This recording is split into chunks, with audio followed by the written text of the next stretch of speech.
আজি আপোনালোকক দেখুৱাম বানপানীত ৰাইজৰ দুৰ্দশাৰ এক কৰুণ দৃশ্য। কিদৰে বানপানীৰ মাজত পাৰ কৰিছে দিন, চাওক আমাৰ এই বিশেষ প্ৰতিবেদন। এই মুহূৰ্তত মই উপস্থিত আছোঁ শোণিতপুৰ জিলাৰ তেজপুৰৰ ITIৰ চুনাভাটাৰ 1 নম্বৰ ৱাৰ্ডত, য'ত ব্ৰহ্মপুত্ৰৰ বানপানীৰ ফলশ্ৰুতিত ঠাইখনৰ বহু অংশ ডুব গৈছে বুলি ক'ব লাগিব। এই দৃশ্য দেখুৱাইছে আপোনালোকক মোৰ সহযোগী অনুপ দাসে। ঘৰ বাৰীসমূহ বানপানীত ডুব গৈছে, কাৰণ ব্ৰহ্মপুত্ৰৰ যি সংহাৰী বান এই অঞ্চলৰ মানুহক ডুবাইছে বুলি ক'ব লাগিব। কেইবাখন ঘৰ বানৰ কবলত ডুব গৈছে, মানুহৰ ঘৰ দুৱাৰত এক আঁঠুকৈ পানী। এই দৃশ্য দেখুৱাইছে মোৰ সহযোগী অনুপ দাসে। এক কৰুণ দৃশ্য, এক দুখ লগা দৃশ্য বুলি আমি ক'ব লাগিব। আমি পানীত মাজে মাজে দুয়োগৰাকী আহিছোঁ আৰু আপোনালোকক দেখুৱাইছোঁ।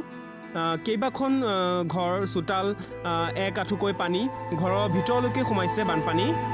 আমি ঘৰ এখনৰ ভিতৰৰ কিছু অংশ দেখুৱাবলৈ চেষ্টা কৰিম।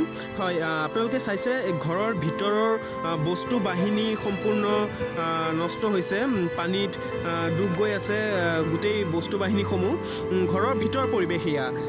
হয়, আমি আৰু এখন ঘৰৰ ভিতৰৰ পৰিৱেশখিনি আপোনালোকক দেখুৱাবলৈ চেষ্টা কৰি আছোঁ। ঘৰৰ ভিতৰলৈকে পানী সোমাই যি জনসাধাৰণ যি দুৰ্দশাৰ ছবি আপোনালোকে চাই আছে, ঘৰৰ ভিতৰলৈকে একাঠুকৈ পানী। আমি বানপীড়িত এজনৰ লগত কথা পাতিবলৈ চেষ্টা কৰিম। হয় দাদা, আপোনাৰ নামটো আমাক জনাব। মই জয় গণেশ বাৰৈ, 1 নম্বৰ ৱাৰ্ডৰ চুনাভাটা লালমাটিৰ ওচৰত। হয়, আপোনালোকৰ এই অসুবিধাখিনি কিমান দিনৰ পৰা সন্মুখীন হৈ আছে? এতিয়া এই 5-6 দিনমান অসুবিধাৰ সন্মুখীন হৈছোঁ। লেট্ৰিনৰ প্ৰব্লেম হৈছে, গা চা ধোৱা, খোৱা পানী এইবিলাক সুবিধা হৈছে। কিন্তু কৰ্মকৰ্ম নদী বাঢ়ি আছে। এই মাহত 15 দিনৰ ভিতৰত 2 বাৰ হৈ গ'ল পানী। আপোনালোকে এই অসুবিধাখিনি কিমান দিন মানে এনেকৈ থাকে বা থাকে?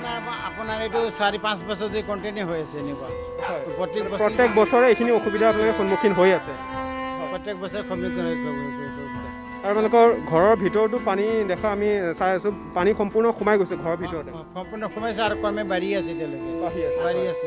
হয়, আপোনালোকে শুনিলে এজন ব্যক্তিৰ কৰুণ যি কাহিনী।